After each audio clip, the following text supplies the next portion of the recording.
What killed the traditional anime review? It's a question that's been on my mind ever since I realized that Arcada, who, to me at least, was the face of the AniTube community for a very long time, went nearly 2 whole months without doing a regular old anime review. You have to understand, a couple of years ago, a new Glass Reflection review was a big thing for people like me who followed him and other AniTubers hoping to get the latest rundown on what he thought of shows like Attack on Titan or Kill la Kill. Even if we had already seen the shows or we thought we weren't going to agree with his opinions, we were still eager to watch because he was the king of traditional anime reviews, and as such was an opinion leader for post-broadcast discussions of the shows he covered. Nowadays, those same traditional reviews are almost an afterthought to the community as a whole, something that you do to break into the AniTuber sphere when you don't have much writing practice yet, something you do in massive bursts as a special event of some kind, or something you just put out when you have nothing else to talk about for that week. In today's community, in-depth analysis has become the order of the day. Videos that have a very specific idea that they set out to prove through concrete, spoiler-filled examples. So how did we get to this point? When did the traditional anime review start to die? Well, before we talk about anime analysis, we first have to take a step outside the anime community to talk about something just as nerdy, Star Wars, because I could not possibly make this video without mentioning Mr. Plinkett and his epic breakdown of the prequel trilogy. Not only did these videos finally give the prequels the lashings they so deserved, but they also went on to inspire countless other creators to follow suit. Hell, Mother's Basement just put out a video a couple days ago containing structural elements that are very obviously inspired by Mr. Plinkett. Almost a decade later, his videos are still incredibly influential. This brings us back to anime analysis with yet another hugely influential creator, Digibro, because Sword Art Online and Analytical Diatribe is one of, if not the most influential anime analysis video ever created. Pedantic Romantic has already done several videos on how it affected the overall perception of Sword Art Online by anime fans, but it also served as a symbolic starting point for the new direction that AniTubers were heading. In-depth analysis existed long before this video, but it was still one of the first really popular ones, and would be the one that cemented Digi's own popularity as an AniTuber. Prior to Digi's rise to fame, the most notable AniTubers like Arcada and Giguk focused almost exclusively on traditional anime reviews. The only one who had any substantial success with in-depth analytical content during this time was Demolition D, because Demolition D is probably the best AniTuber that's ever existed, and even then his Should You Watch series of quick anime reviews, seasonal rundowns, and even his gag videos were still much more popular. It was clear that the traditional anime review reigned supreme during this time, but that began to change in late 2014 and early 2015. Digi's video was definitely important as a signal of change, but there's a much deeper idea that might explain why analytical content like his began to catch on.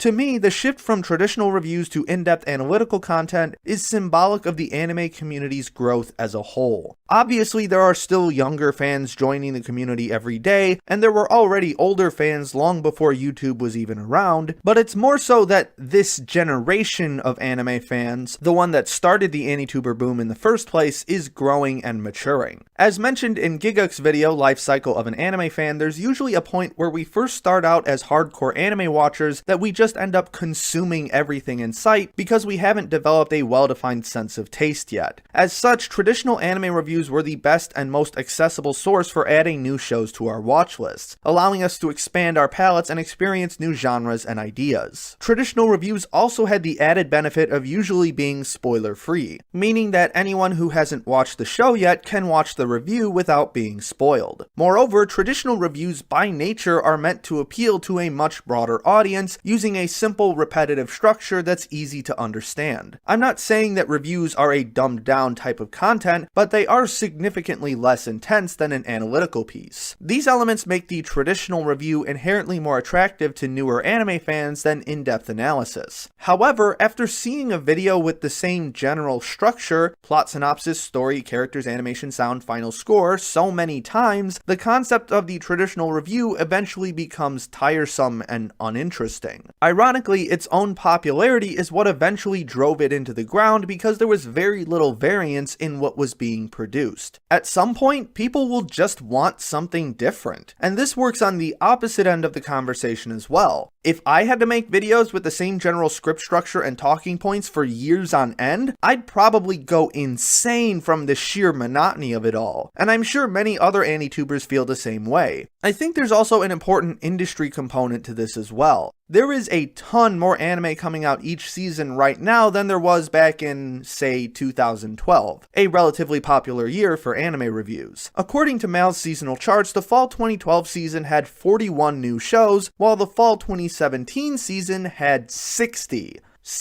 new shows. That's almost a 50% increase in 5 years, and an unreasonable amount of anime to try and keep up with. Moreover, most of these shows are just flat out unwatchable, and people won't sit through the worn out structure of a traditional review for you to tell them why it's unwatchable, mostly because they barely have time to catch up with the shows they do want to watch. I can tell you right now that I'm still not finished with stuff from 2017 that I need to finish in order to make my best of 2017 video. What they will sit through, though, is an in-depth analytical video explaining the specific intricacies of why it's awful, especially if the person making the video is particularly good at writing and making their point as clear and as interesting as possible. The video is no longer just about the show itself, but also about broader concepts of storytelling and animation that can't be effectively integrated into a traditional review. If you can turn a bad product into a learning or comedy experience, people will flock to it in droves. And if you're good enough, the video you construct could actually be more enjoyable to watch than the show itself. True, you will lose a significant portion of your audience by including spoilers, but the audience in general also seems to be growing away from that mindset in some respects. Anti-spoiler culture is still the predominant sentiment, but sometimes giving away spoilers is necessary in order to get people to watch the show, or to avoid it in the first place. I probably wouldn't have watched Oshiete Galko-chan if not for Best Guy Ever's in-depth video about how it breaks down stereotypes, which contains significant spoilers from the series, and I don't think the same sentiment he conveyed in this video could have been as effectively handled in a spoiler-free review. Eventually, once people have gotten the gist of how the basics work, they're gonna want more from the content that they consume. Something deeper, more detailed, more investing. Something that truly resonates with them because of how much research and planning and effort is put into it. And veteran creators will want to do the same with the content that they produce. Unsurprisingly, the same general rules that govern what kind of anime we like also apply to the kind of YouTube videos we like. And it doesn't stop there either, because like in other mediums, the works of our predecessors affect our own output as well. When new AniTubers like myself see the shift from traditional review content to in-depth analytical content, we implicitly understand that that is where the community is heading. That people want more from our content than the tried and true formulas of years past. And so we adjust